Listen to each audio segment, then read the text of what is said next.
le samedi 2 août 2025, vos opposants ivoiriens là, ils disent qu'ils vont aller marcher au plateau. C'est l'information qu'on a reçue hier.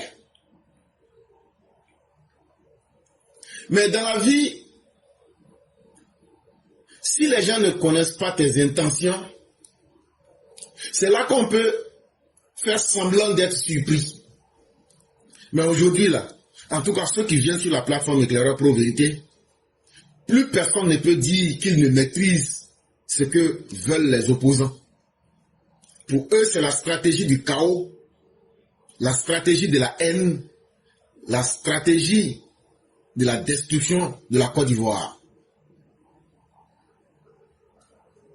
Et donc cette marche-là, ça sera une marche pour faire la promotion de la haine, mais surtout faire le chaos. Parce qu'il y a des marches, quand on les initie, quand on dit on va aller marcher, on marche pour mobiliser à travers des idées, pour mobiliser à travers des besoins. Mais cette opposition-là, posez-vous bien la question. Marcher n'est pas un problème. Marcher, c'est un droit fondamental. Mais dans la Côte d'Ivoire d'aujourd'hui, là, quelqu'un peut marcher pourquoi? Pour mobiliser quelle idée? Mais en réalité, cette opposition qui n'a pas d'idée cherche à créer le chaos et à faire la promotion de la haine. Et donc ce n'est pas une marche qui sera réalisée pour aider les Ivoiriens. Mais dans cette marche-là, ils vont sortir avec des armes.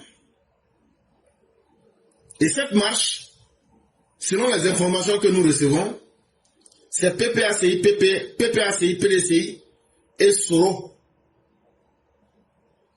À 3 mois des élections. Ils ne font pas de revendications citoyennes. Ils ne font pas d'appel républicain. Maintenant, les Ivoiriens n'ont plus faim. Maintenant, les Ivoiriens n'ont plus de problème.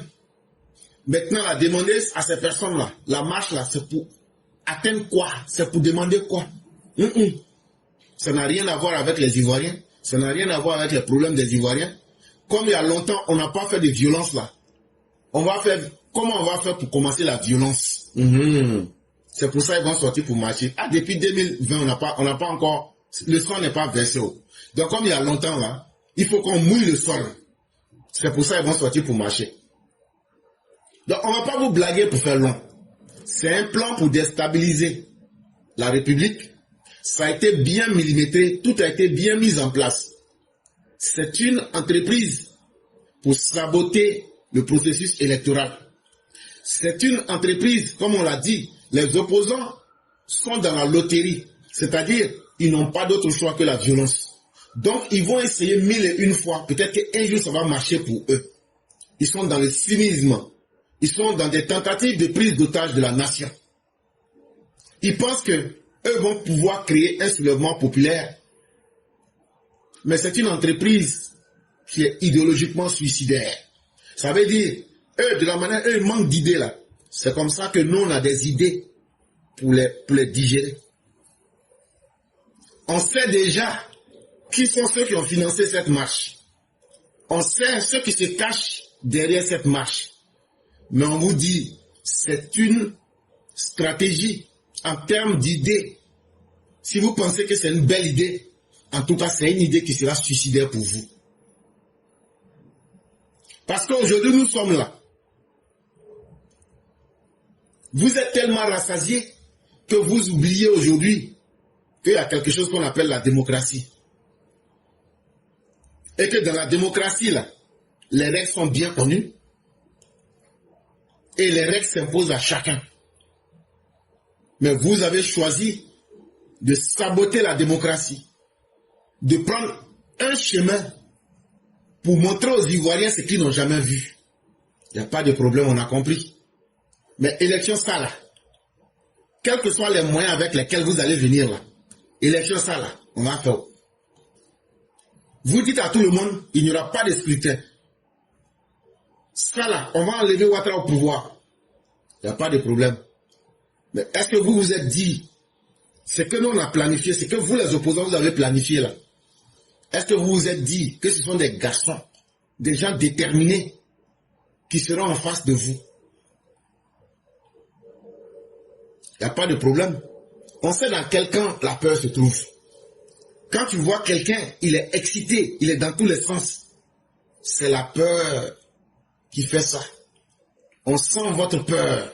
Sinon là, vous n'aurez pas dû fuir. La vision du RHDP aujourd'hui est limpide. Ce n'est pas parce qu'on est silencieux qu'on n'a pas une stratégie qui est rigoureuse. N'oubliez pas que c'est nous, on a l'appareil d'État. Et cet appareil d'État-là, c'est dans une cohérence implacable, très rare. On avance sur le terrain avec sérénité parce que c'est nous, on sait. Quand tu as les moyens de l'État, quand tu as tes propres capacités et quand tu as une stratégie bien en place pour évoluer, c'est ce qu'on appelle la sérénité. Donc vous voyez que tout ce que vous faites, tout ce que vous dites là, on n'est pas obligé de vous répondre. Parce qu'on sait où vous attendre, on sait comment vous attendre, et votre jour sera notre jour. Le 2 août là, ça ne sera pas un jour le jour là va pas aller être férié lui-même pour dire que non, moi je vais me reposer aujourd'hui, donc on va passer du 1er au 3. On vous attend. Ceux qui sont là pour dire non, on va prier Dieu. Non, on vous attend, c'est pas au plateau, on vous attend là-bas. D'autres sont là, mais est-ce qu'ils auront autorisation? On s'en fout d'autorisation. Quand on donne autorisation, quand on ne donne pas autorisation, on vous attend là-bas.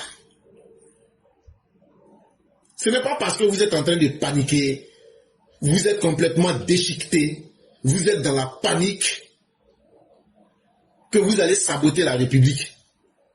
On ne va plus vous permettre de prendre la Côte d'Ivoire en otage. Si vous aviez créé le désordre dans vos propres partis, si vous aviez été incapable de répondre aujourd'hui aux aspirations des Ivoiriens, si vous aviez été incapable et que vous avez honte de vous-même, vous n'allez pas cacher votre honte et votre désarroi en prenant la Côte d'Ivoire ou bien les institutions de la République en otage. Parce que quand on vous dit, si vous avez un problème, le 5e dialogue, les conclusions vous disent allez vers les institutions, votre idée maintenant, vous voulez maintenant prendre en otage les institutions pour les saboter. Ça là, ça ne va pas marcher parce que vous là, ce n'est pas vous seul qui êtes Ivoirien. Et vous là, le fait que chacun de vous est Ivoirien là, ça ne vous rend pas mieux que chacun des Ivoiriens. Vous n'êtes que des simples citoyens et pas plus. Et tout ça là, vous faites parce que vous voulez vivre gracieusement dans l'argent des Ivoiriens. Voilà votre projet. Prenons un parti comme le PPACI. Mais le PPACI, c'est un parti qui a l'image même de son fondateur. Un parti, dès qu'il est né, il est épuisé. Dès qu'il est né, il est fatigué. Un parti qui n'a même pas encore fait 2-3 ans, c'est un parti qui est déjà divisé en 5 ou 6 partis. Un parti qui est enchaîné dans la nostalgie d'un sale passé. Un passé qui n'est pas du tout glorieux. Un passé de violence. Un passé surtout de médiocrité. Tellement ils ont honte, eux-mêmes ils ont changé leur nom FPI là pour se faire appeler maintenant PPACI. Bon, des gens comme ça là. On dit bon, quand vous étiez au pouvoir, qu'est-ce que... Non, on n'a qu'à laisser ça. Bon, on dit, ce que vous allez faire là, mettez ça dans le papier. Ils disent on ne fait pas aussi. Allez regarder aujourd'hui toutes les tensions internes qui sont en train d'exploser dans leur parti là-bas. Et comme ça ne suffit pas, vous avez brûlé votre maison délibérément. Vous voulez maintenant brûler la Côte d'Ivoire. On vous a dit, et on va toujours vous le dire, la Côte d'Ivoire qu'Alassane Ouattara a construit là, on ne voit pas encore garçon qui va venir brûler. Parce que c'est lui, il sait comment il a travaillé.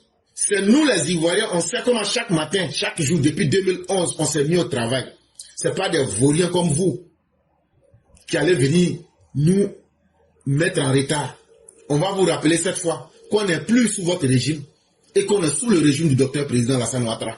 On n'aura pas besoin de faire de publicité pour cela. Aujourd'hui, là, si Laurent Gbagbo est garçon, là, en tout cas, Awandon Melo dit que lui va commencer son parrainage. Donc là,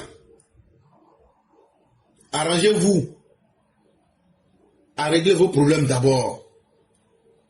Voilà des gens qui sont comme des animaux sauvages blessés, qui sont en train de tourner autour de la République, comme s'ils étaient dans une cage.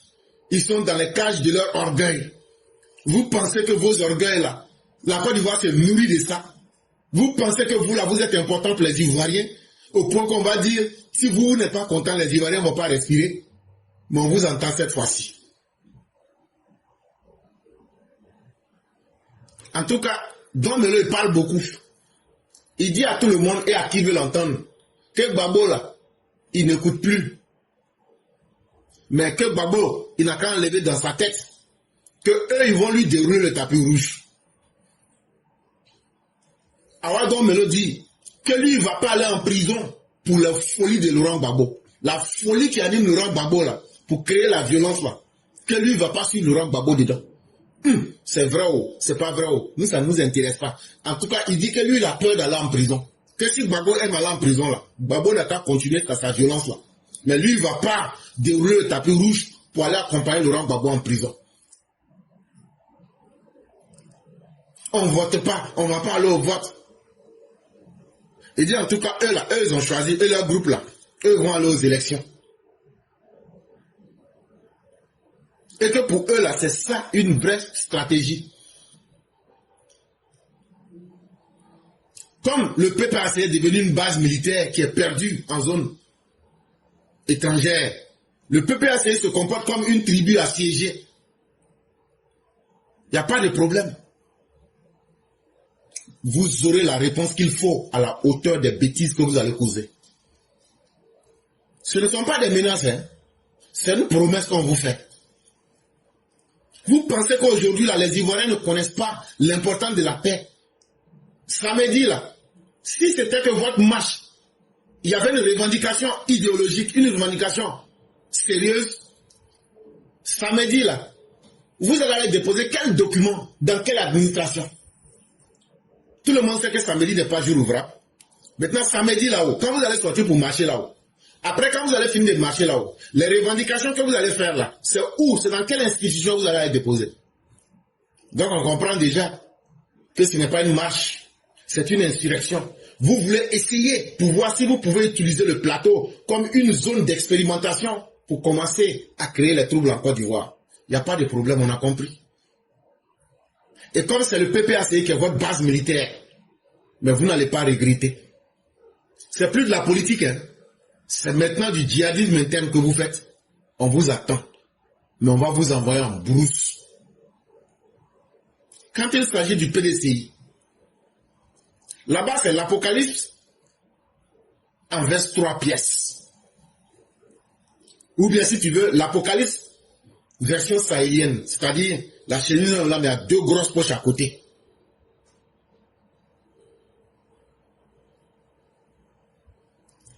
Tidjam Thiam, lui, il s'est pris une valise judiciaire. Parce que quand tu imagines toutes les casseroles qu'il a sur sa tête, actuellement, il est en train de se trémousser en Europe comme un mannequin de vitrine dans un magasin désert. Il est là-bas, toujours orgueilleux, il est en train de se noyer lui-même dans son faux orgueil. Il est perdu parce qu'il n'a plus d'idées. Il a compris que les Ivoiriens, contrairement à ce que ses repères lui avaient fait croire, il n'a aucun enracinement populaire. Et donc il donne l'impression qu'il est en train de gérer un club d'affaires suisse, alors que c'est du PDCI que nous vous parlons. Le PDCI qui a fait les heures de gloire d'une certaine époque, de l'indépendance jusqu'en 1993. C'est ce PDCI-là aujourd'hui qui est dirigé comme un bellédrome, où chacun est là, sous les effets des alcools forts. Tu entends quelqu'un débiter des insanités, tu entends quelqu'un se carapater. Carapater, ça veut dire courir en toute vitesse, avec de façon brusque.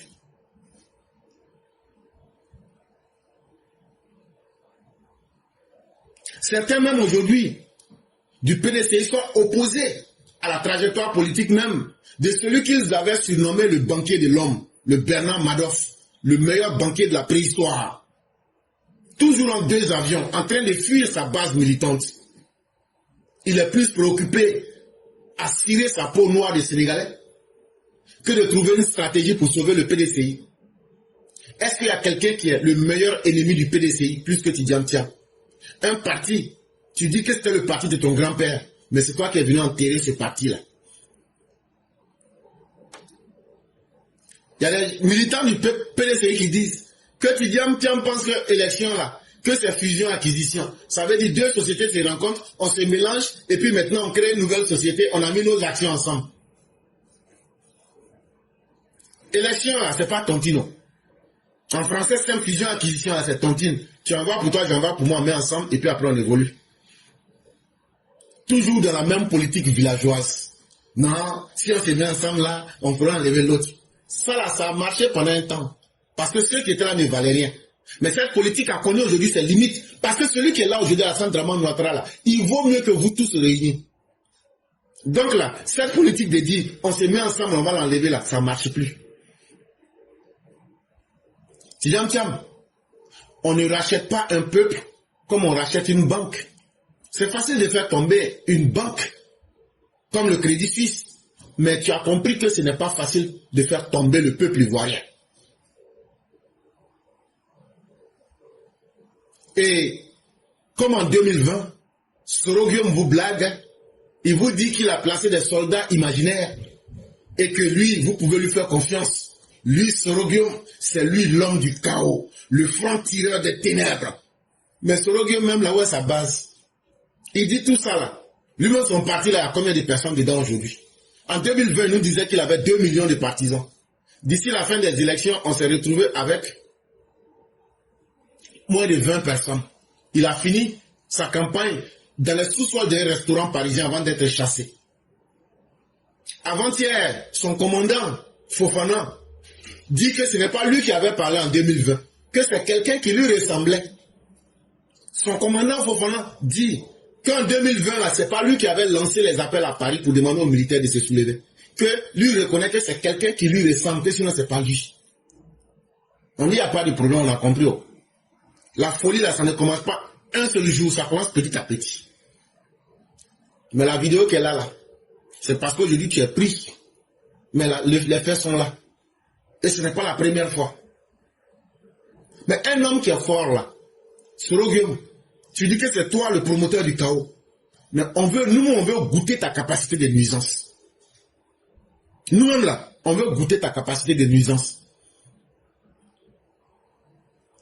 On sait très bien ce que tu fais dans les relais de la diaspora radicalisée. On sait comment vous aviez infiltré les milieux étudiants. On sait comment les bandits de la FESI, après la dissolution de la FESI, tous ceux qui ont fui pour aller au Burkina, on sait qu'ils sont avec toi là-bas. Mais ça ne peut pas être quelque chose d'autre mieux qu'une caisse de résonance numérique. Ça veut dire, c'est sur Internet. Sinon là, ça ne peut pas aller plus que ça. Parce que celui qui est en face de vous là, il s'appelle Alassane Dramane Ouattara. Il n'est pas un plaisantin. Ce qui a pu marcher avec Babo là, ce n'est pas évident que ça marche avec Ouattara. Soroguium, je dis, oh, tu n'es rien. Tu n'as aucune armée, tu n'as aucun programme, tu n'as aucun électorat. Tout ce qu'on dit là, c'est bouche-parole, c'est voyant. Mais tu as aussi des choses qu'il faut qu'on dise aux Ivoiriens. Tu as la haine des Ivoiriens dans ton cœur. Ça, tous les Ivoiriens le savent. Mais sache aussi que les Ivoiriens aussi t'attendent avec leur haine contre toi. Quel que soit leur parti. Faut pas oublier ça. On sait aussi que tu as le goût du sang. Tu aimes le sang. Surtout quand tu verses le sang. Ça te fait jouir. On a compris. Et on sait que tu as aussi l'habitude des insurrections. Il n'y a pas de problème. Le front commun que vous avez créé là. Et puis vous dites, soi-disant marche pacifique le 2 août 2025 là. On sait que c'est une provocation. Vous faites exprès pour provoquer. Pour qu'on dise non, en mars 2030, Babo avait fait 3000 morts, Ouattara a fait la même chose. Mais ça ne marchera pas. Parce que tant que vous n'allez pas proposer quelque chose aux Ivoiriens, une alternative aux Ivoiriens, la bêtise ne va pas prospérer. Et ça, faites-nous confiance pour cela. C'est quoi votre plan? Maintenant, on va tout expliquer par avance. Là, quand c'est comme ça, là, tout le monde saura ce que vous faites. Vous voulez tester notre dispositif sécuritaire. À travers cette soi-disant marche, vous voulez créer un incident. Ensuite, vous allez dire, regardez la répression. Après les prisonniers politiques, c'est la répression. Mais nous sommes en Côte d'Ivoire, nous sommes sur la terre. Allez regarder pourquoi Steve Biko se retrouve en prison. Steve Biko, c'est vrai qu'il avait insulté et mis des propos très graves qui ont fait que le gouvernement de la Mauritanie l'a extradé en Côte d'Ivoire. Mais ces injures contre Simone Eve Gbagbo sont aussi l'une des causes. Allez demander à Arlette Zaté quand elle était en prison, là, elle était prisonnière politique ou bien elle était prisonnière de ses actes. C'est Simone Gbagbo qui a posé plainte contre elle. Aujourd'hui, quand dans votre stratégie, vous n'aviez pas réussi à créer les prisonniers politiques que vous voulez, ceux qui étaient à la manœuvre, ceux que vous aviez payés comme les Bredounou Soumaïla, quand ces personnes ont été prises sur le champ, eux, ils ont fui directement, ils ont quitté le pays. Bredounou s'est retrouvé au Ghana. Et votre concombre vert de shérif, lui, s'est retrouvé au Canada. Maintenant, vous passez à l'étape suivante. Il faut créer les situations qui se ressemblent même dans la conscience des Ivoiriens. Vous savez que Gbagbo avait fait 300 morts un jour au plateau, non? Donc, on n'a qu'à essayer de faire la même chose, même s'il n'y a pas de morts, après on va crier.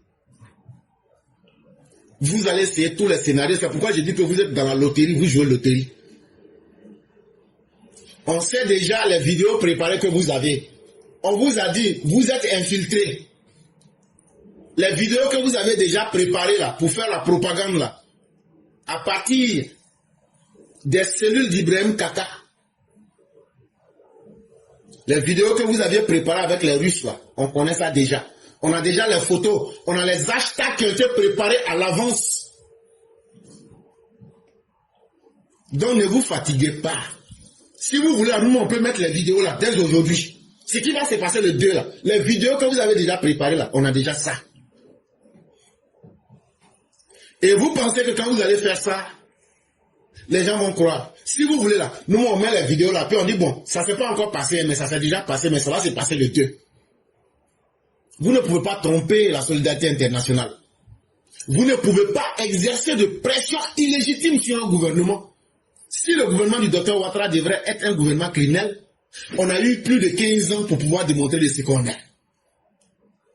Mais c'est ce que j'ai dit. On va plus s'asseoir pour vous regarder. On va dire ce que vous faites dans l'ombre là. On va tout dire par anticipation. Les vidéos que vous avez préparées, votre stratégie elle-même, les photos, on a déjà tout en place. Ça veut dire, si vous voulez aujourd'hui là, on peut même présenter ça à tout le monde. Votre guerre psychologique, votre guerre numérique et votre guerre hybride que vous voulez mener là, on est déjà prêt à ça. On a déjà préparé le terrain. Incapable d'envoyer une alternative aux Ivoiriens, incapable de convaincre à travers un projet. Vous voulez prendre les Ivoiriens en otage à travers la guerre, la violence psychologique, la violence verbale sur les réseaux sociaux. Mais on va vous éduquer avec la réalité. La méthode que vous allez appliquer là, on connaît déjà son nom. Vous appelez ça le printemps coloré.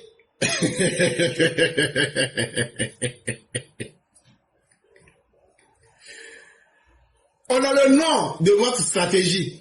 Le nom de votre stratégie, c'est le printemps coloré. Version Abidjan 2025. Mais on est là, on vous regarde. Soumaïla Bredounou, lui, la fille. Du Ghana où il est en ce moment, il est devenu vidéoman comme moi.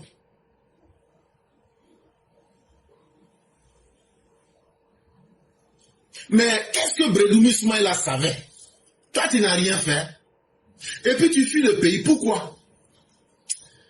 Bredounou Soumaïla sait quelque chose. Parce qu'il a participé dans quelque chose. Parce qu'il a eu peur que le feu qu'il a mis là, que le feu ne puisse s'allumer et que le feu ne le brûle lui-même. Sinon, quand il n'a rien fait là, Tu ne bouges pas. Oh. Donc, votre méthode des printemps colorés que vous voulez imposer à Abidjan, là, si on vous dit tout et de tout, c'est que déjà là, on a toutes les informations. Si c'est ça là seulement là, ça a déjà échoué. Oh. Moi, je préfère vous dire la vérité. Allez essayer d'autres. Peut-être aller prendre l'armée russe pour envahir la Côte d'Ivoire. Sinon là, ça ne marche pas. Qu'est-ce que Brédounou Smaïla avait à fuir la Côte d'Ivoire? Pourtant, il n'a rien fait de grave. Est-ce que vous avez entendu une déclaration l'incriminant de quoi que ce soit? Mais s'il a fui, il sait pourquoi il a fui. Parce qu'on a cassé la dynamique de l'insurrection, la partie du PDCI là. C'est vous-même les gens du PDCI qui nous avez donné le son. Il voulait fuir comme de la manière. En 2020, quand Guy Kaoué a mis le feu là, et puis il voulait fuir et puis on l'a barré là. C'est exactement le même scénario. Mais maintenant, au lieu de le faire pendant et après la crise, ils veulent le faire avant pour empêcher les élections. Parce que c'est en empêchant les élections que eux tous, ils ont leurs intérêts dedans aujourd'hui. Donc tout ce que vous faites là, c'est du recommencement perpétuel pour vous. De la manière que vous pensez que vous avez gagné en expérience pour faire le mal là. C'est comme ça aussi que nous, on a gagné en expérience pour anticiper sur vous. Parce que je crois qu'il a pu parler avec Maurice Kakou Guitahué qui lui a dit, ah ben les prisons, c'est très humide à l'intérieur. Quand tu vas en prison, vraiment, tu reçois très humilié. Et les poignées de main devenues des gifles politiques. Quand tu veux servir de fusil à un complot là, il faut être vraiment garçon, hein? Il faut être vraiment prêt. Brûler le pays là. Il faut savoir que le peuple qui a construit là, eux vont pas s'asseoir pour vous regarder, hein? Il faut aller demander à Guy Kaoué. Ils l'ont utilisé. Mais après là, qu'est-ce que vous lui avez réservé? Le même sort que Brédoumi, Guy Kaoué a connu là. Brédoumi, il faut t'attendre à la même chose. Après là, tu vas aller t'asseoir au secteur 4 à Bobo de Glasso là-bas. Burkina est petit dans ton affaire là. On dit que toute chose retourne à ses originaux. Tu vas retourner pour aller au secteur 4 à Bobo de Glasso. Ce n'est qu'une question de temps. Guy Kaoué croyait que lui défendait une cause. Mais il a malheureusement servi de paravent. Quant au jeune concombre vert, fluo, Chérif Ousmane, mais lui, il ne fait que payer le prix de sa naïveté. Quand tu veux être plus royaliste que le roi, que tu veux jouer les idiots, c'est toi qui vas payer le prix. Mais ce qu'on retient, c'est que vous êtes des lâches. Parce que si vous étiez courageux, ce n'est plus le temps de faire des vidéos, c'est le temps d'être au front pour dire, regardez. Quand les rebelles sont entrés en Côte d'Ivoire, ils n'ont pas demandé, eux ils étaient au front et puis ils disent, est-ce que vous allez nous accompagner? Mais on constate que vous êtes des lâches. On constate que vous n'êtes pas suffisamment courageux. Parce que vous posez des actes, mais vous êtes les premiers à fuir. Parce que vous vous sentez coupable. Parce que vous vous êtes mis à l'abri du chaos que vous-même vous aviez sémé, orchestré dans le pays. Donc, les gens qu'on avait attrapés là, la marche du 2 là, c'est ce qu'on a gâté dès le début. Dès le début là, on a anticipé. Et c'est ce qu'on vous a dit, on est dans l'anticipation. On connaissait votre intention depuis le début. On savait que cette marche là, chacun avait un rôle. Mais quand on a pris vos premiers éléments, ceux qui devraient être sur le terrain pour encourager les autres ont fui. Donc vous qui allez sortir là, sachez que ceux qui vous amènent là, eux ont déjà fui le pays. C'est pas une marche, hein. C'est un coup d'État qui s'en va organiser au plateau. Ça peut paraître bizarre, mais ce sont des hommes en armes qui vont sortir. Et nous vous disons, on aura le temps de tester nos armes avant l'indépendance. En tout cas, tous ceux qui vont sortir là, apprêtez-vous avec des armements qu'on n'a jamais vus. Des armements qui dépassent ce que l'armée de Côte d'Ivoire a. Parce que ceux qui seront là, votre bêtise sera neutralisé à la hauteur de votre inconscience. Vous là, vous n'êtes pas une opposition, vous êtes des djihadistes. Vous êtes des djihadistes de la coalition de l'échec, du ressentiment et de la revanche perpétuelle dans le mal non mal digéré. Un mal qui a été très mal digéré. Vous ne valez rien. Vous êtes dans la haine. Vous êtes toujours dans l'échec. Vous ne pouvez pas proposer des programmes de campagne, mais c'est vous qui voulez prendre votre revanche sur qui? Par rapport à quoi? Non. Pourquoi les Ivoiriens évoluent? Pourquoi aujourd'hui les Ivoiriens sont en paix? Pourquoi aujourd'hui les Ivoiriens s'en sortent? Sinon là, quelqu'un, vous êtes beaucoup, vous êtes 10 000 partis ensemble, mais allez aux élections, allez battre le président Ouattara. Et puis, la sanction du peuple là va rappeler au président Ouattara que les Ivoiriens sont fatigués de lui. Non, non, non. Parce qu'ils savent, ces opposants frélatés d'un autre âge, que le RHDP là, c'est une puissante machine politique et idéologique. Le RHDP là a un bilan économique. Le RHDP a un bilan social. Le RHDP a un bilan sécuritaire. Le RHDP a un bilan diplomatique énorme, colossal. Le RHDP a construit un État solide. Le RHDP a pris un pays sans institutions et il a remis ses institutions debout. Et le RHDP a fini par convaincre la jeunesse qu'il ne faut pas offrir sa vie à la mort. Mais surtout, ils ont peur d'une chose. Ils savent que le RHDP va les battre à plate couture pour faire des reliques politiques. Ça veut dire, ils vont devenir comme les habits d'un cadavre. Ça veut dire qu'un cadavre meurt là, est-ce qu'on l'enterre avec tous ses habits? C'est ça qu'on appelle les reliques. Ça veut dire les restants. Ils vont devenir cadavres politiques. Mais les Ivoiriens ne sont pas bêtes. Nous là, c'est nous on a connu la guerre de 2002 jusqu'en 2011. C'est pas vous qui allez nous inquiéter. Nous on est conscients de notre état. Et on ne va pas vous laisser nous ramener dans l'état de guerre. Non. Le Conseil constitutionnel est là. L'armée est là. La police est là. La gendarmerie est là. Les institutions fonctionnent. Les forces de défense et de sécurité ont été bien formées. Ils sont disciplinés et ils sont bien préparés à toutes les éventualités. Et je tiens, comme disait le président de la République, à vous dire, on a retenu les leçons de 2010. Si certains sont encore en vie, au lieu de remercier le bon Dieu et Alassane Ouattara qui leur a donné le souffle de vie, si aujourd'hui eux disent que leur projet c'est d'assassiner Alassane Ouattara, soyez sûrs d'une chose, cette fois-ci, vous n'allez pas sortir vivant. On a retenu 2020, le mal que vous avez fait aux Ivoiriens.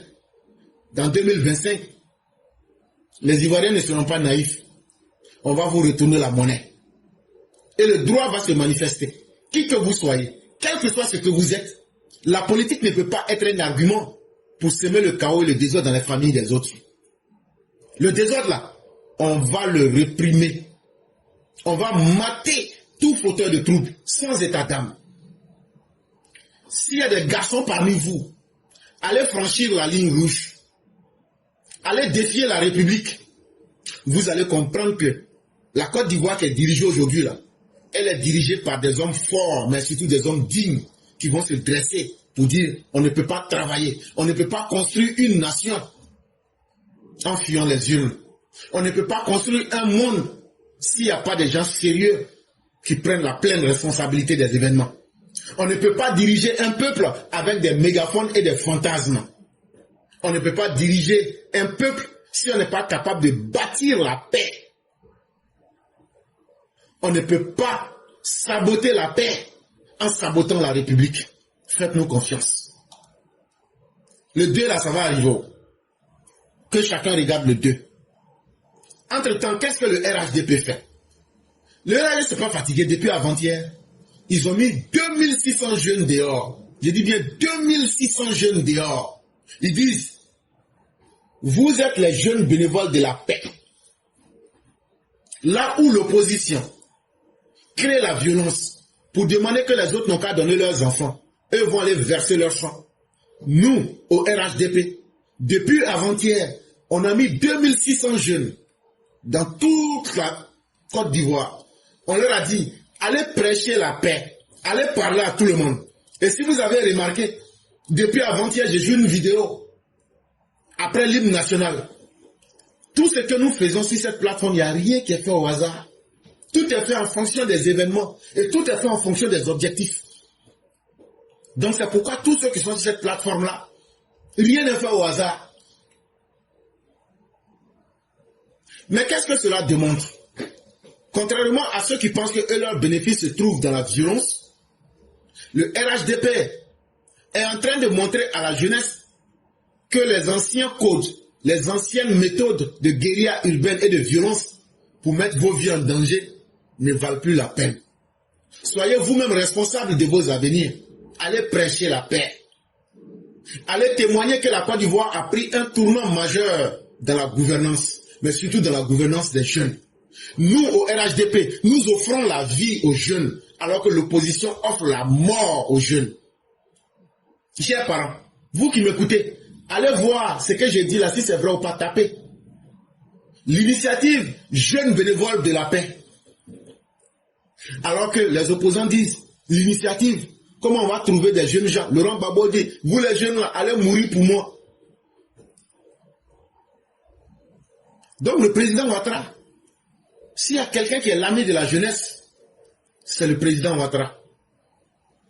Parce qu'il ne considère pas le président Ouattara, il ne considère pas la jeunesse comme un réservoir de colère, un réservoir qu'il faut mobiliser pour atteindre ses objectifs personnels,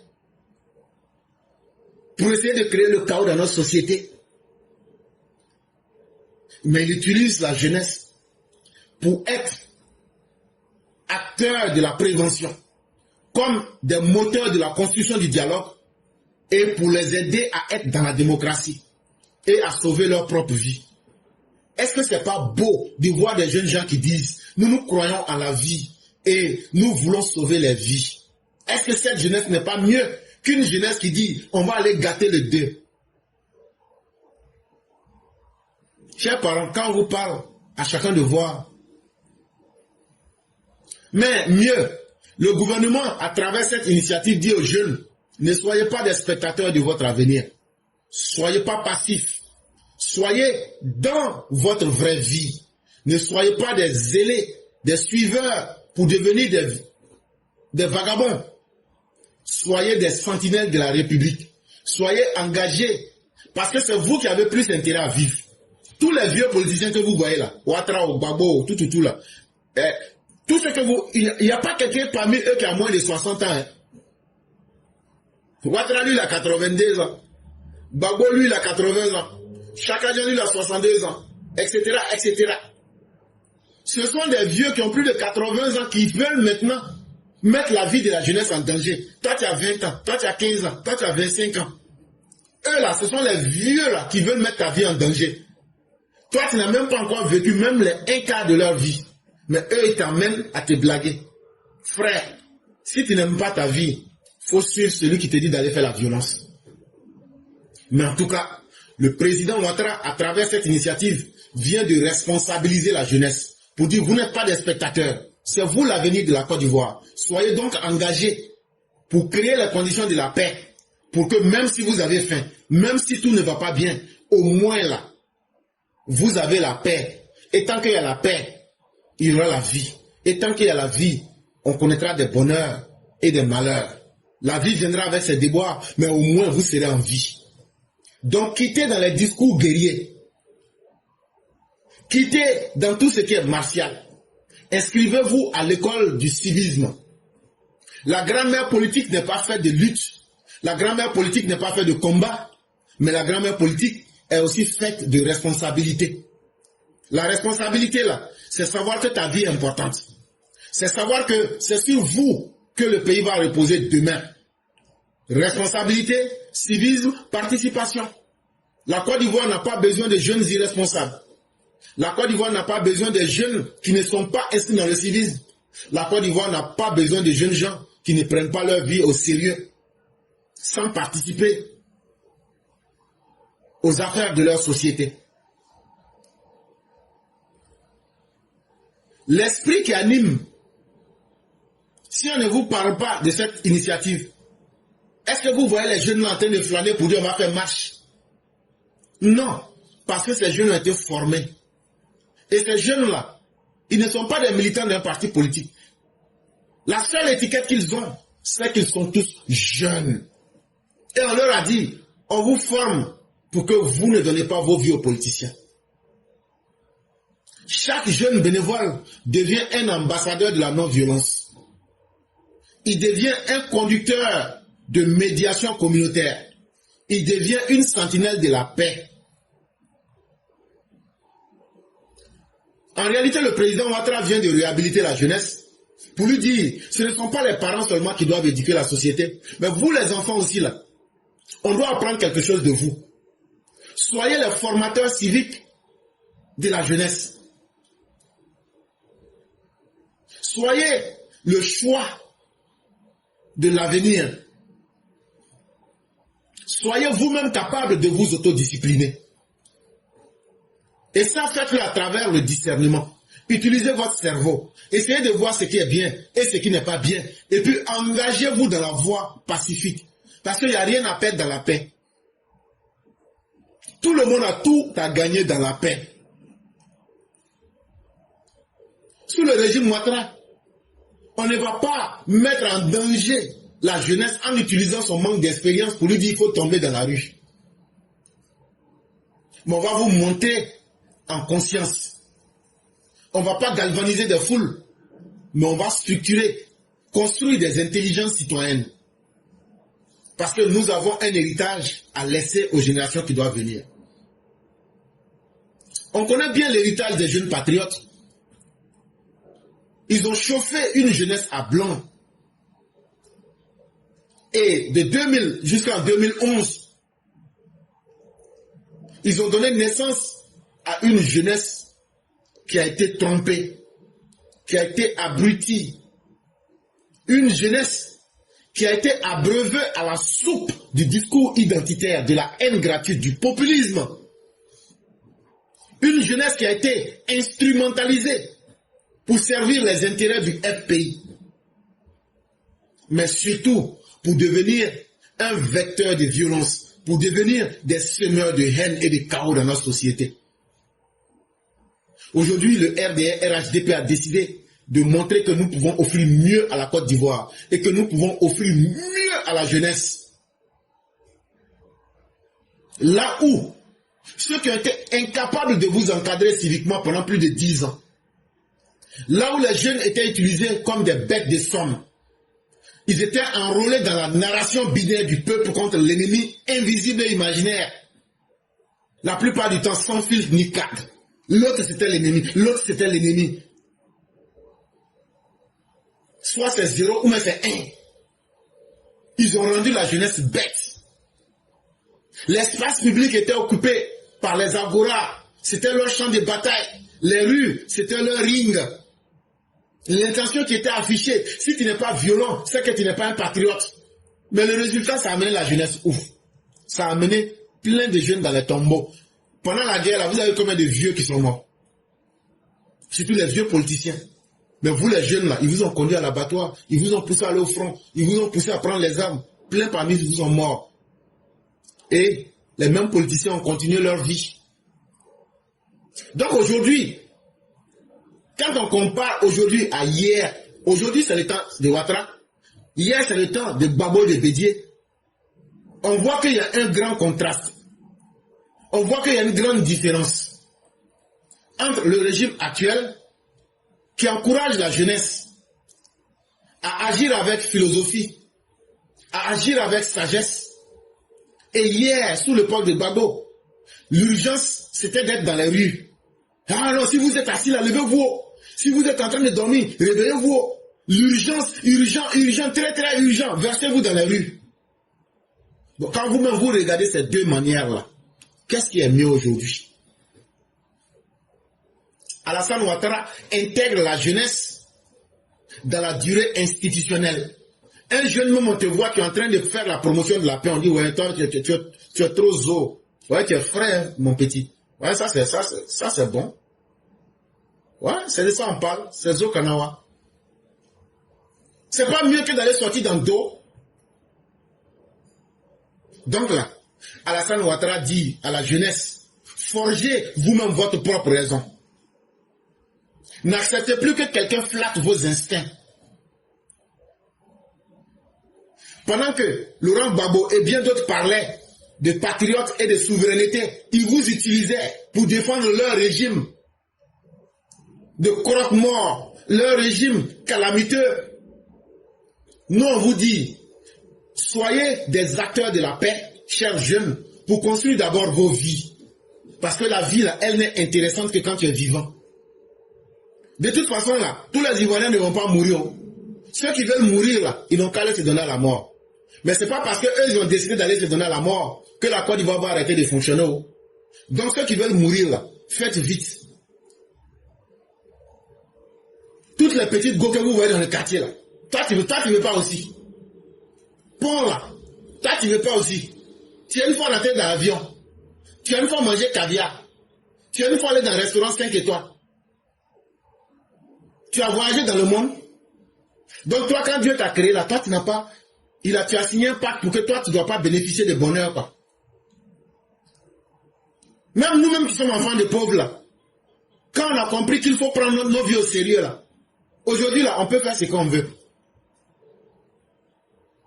On peut faire aujourd'hui ce qu'on veut. Ce qui nous fatigue, là, ce sont nos patrons. Même quand on se cache, on veut prendre vacances, ils disent, tu ne vas pas. C'est ça qui nous fatigue. Sinon, là, on peut faire tout ce qu'on veut aujourd'hui. Donc, même si tu n'aimes pas ta vie, là, faut aimer la vie pour qu'elle t'offre ce qu'elle a de meilleur. Toi, jeune, tu n'as pas été créé pour que tu sois le sacrifice des politiciens. Mais ceux en qui on parle, là, c'est ceux qui veulent comprendre. Hein. Ceux qui ne veulent pas comprendre, là, c'est pas à vous on parle. Vous, là, continuez dans ce que vous êtes. On est prêt aussi à vous faire vos sauces. Chers jeunes, ce n'est pas parce qu'on dit que vous êtes jeunes qu'on va vous infantiliser. Vous êtes en croissance. Vous êtes en train de grandir. Et le peuple et le président Ouattara vous respectent. Et vous dit, prenez vous-même votre destin en main. Allez être ceux qui vont prêcher la paix. On vous donne la responsabilité de montrer la voie à ces vieux grigous de politiciens qui pensent que c'est eux qui vont réaliser leur bonheur sur le dos des enfants des autres. On n'a pas besoin d'utiliser la jeunesse comme un levier politique pour créer le chaos dans notre société.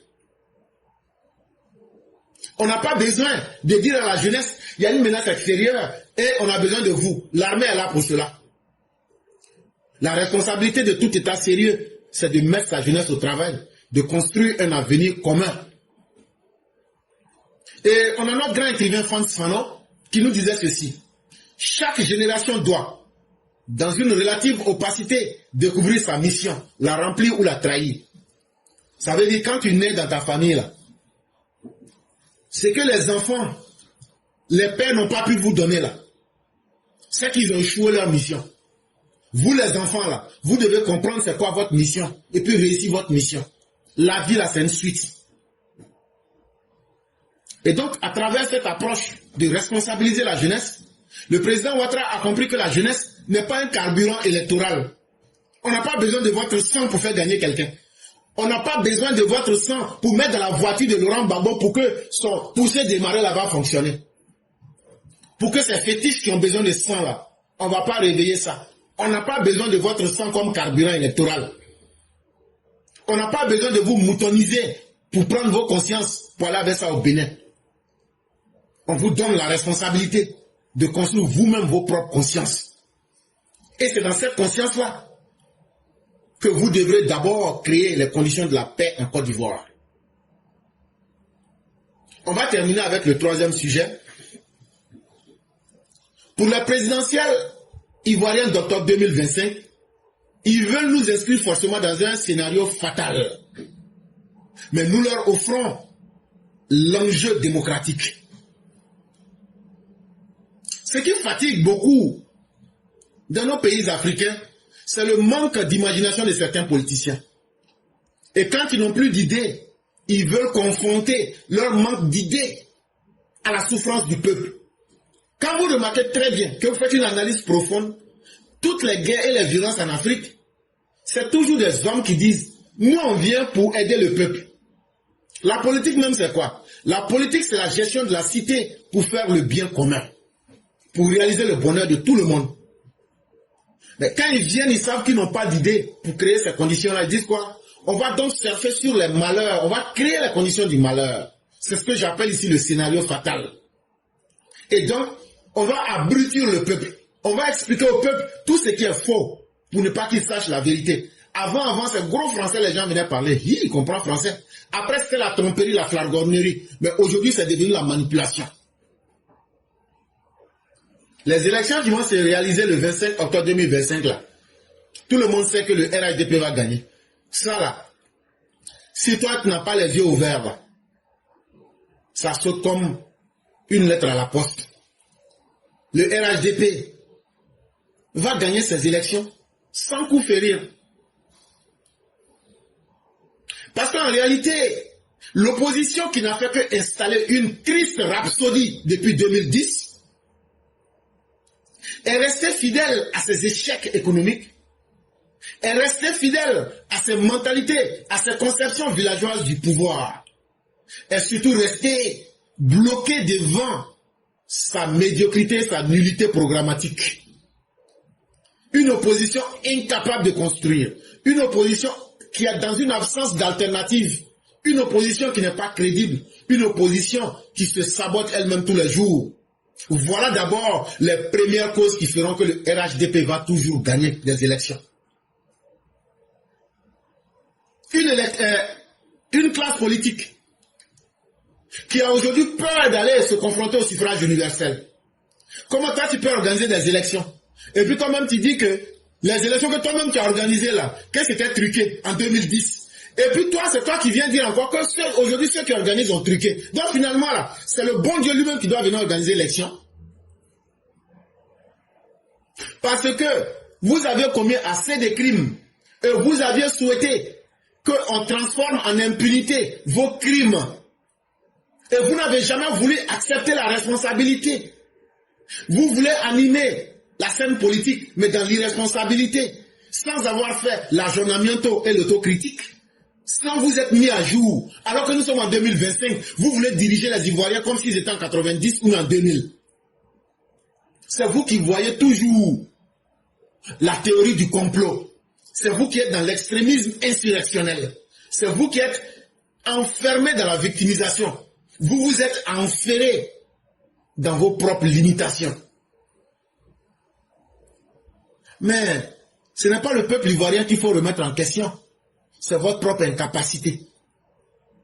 Et c'est votre incapacité à pouvoir vous frotter au principe démocratique d'élection libre. Depuis avril 2011, regardez aujourd'hui comment la Côte d'Ivoire est dirigée. On ne vous dira pas que nous sommes à Calipolis. Nous ne sommes pas dans le meilleur des mondes possibles, comme dirait Leibniz, ou bien encore à Alice au pays des merveilles. Mais tout au moins, nous sommes dans le meilleur des mondes possibles, comme disait Pangloss. Oui, nous sommes dans le meilleur des mondes possibles. Parce qu'avant ce que nous vivons aujourd'hui là, nous n'en avions pas eu de meilleur. Donc, nous sommes, comme disait Leibniz, dans le meilleur des mondes possibles. Vous qui êtes dans vos idées de mouvement de guerre, de libération, d'insurrection, de boycott là, comme vous êtes toujours resté sur les champs de guerre, on vous attend. C'est vous. Vous avez gagné l'élection en 2010. Avec des échecs économiques, vous avez gagné l'élection. Avec l'échec social que vous avez donné aux Ivoiriens, c'est vous qui avez gagné l'élection. L'échec en termes de gouvernance politique, pendant plus de 10 ans, vous avez gagné l'élection avec toutes ces défaillances-là. Et vous niez aux Ivoiriens en 2025 leur capacité d'aller dans les urnes pour faire des choix politiques. C'est vous qui voulez vous transformer en juge des consciences des Ivoiriens, alors que vous-même, vous n'avez pas été capable de vous juger vous-même et de grandir de vos erreurs. Vous aviez été incapable d'analyser les faits. Et vous aviez été dans l'incapacité de retirer les leçons des expériences qui ont été vécues. Vous voulez encore offrir les mêmes choses aux Ivoiriens. Tellement vous aviez honte de vous-même. Vous avez transformé votre FPI en PPACI, MG, SECO, GEP, GPS, tout. Si vous aviez bien dirigé, vous n'auriez pas changé le nom de cette de ce groupuscule d'individus.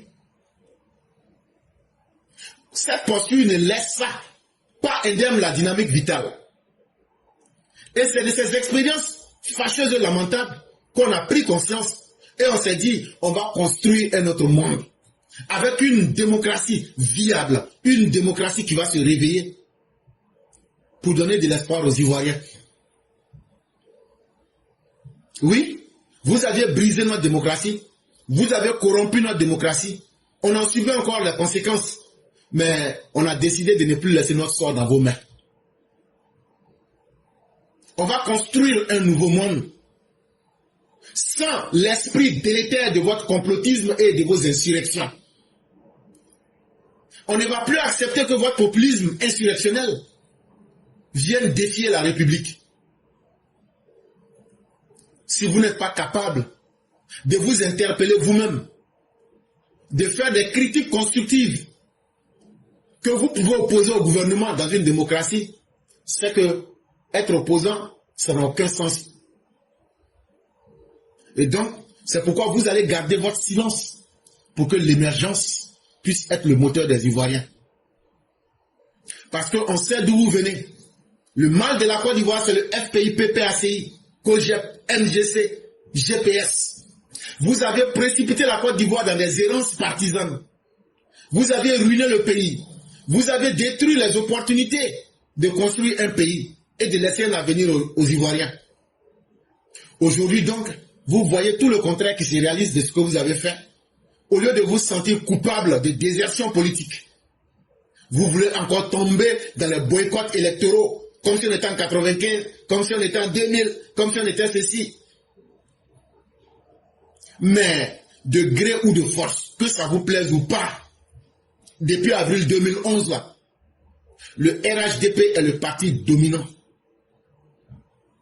Et vous, les opposants, vous n'avez fait que ouvrir au RHDP un boulevard de maîtrise quasi totale du champ politique ivoirien. Et ça là, quand on vous conseille, si les conseils ne vous ont pas été suffisants, c'est les conséquences qui vont vous amener à comprendre la réalité. En tout cas pour nous, nous avons fait ce que nous pouvions.